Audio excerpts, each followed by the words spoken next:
Okay, playing in the background here is the test run on a Heath AD 19 console receiver.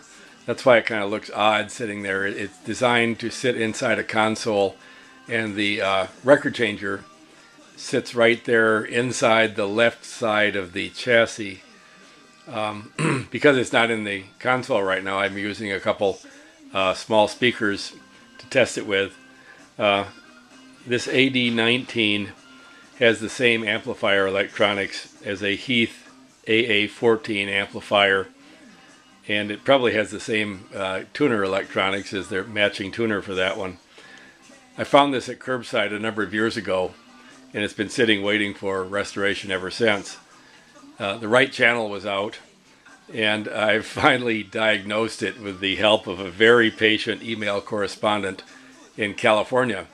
I found him online because he had restored the AA14 amplifier and had described the circuit and the restoration.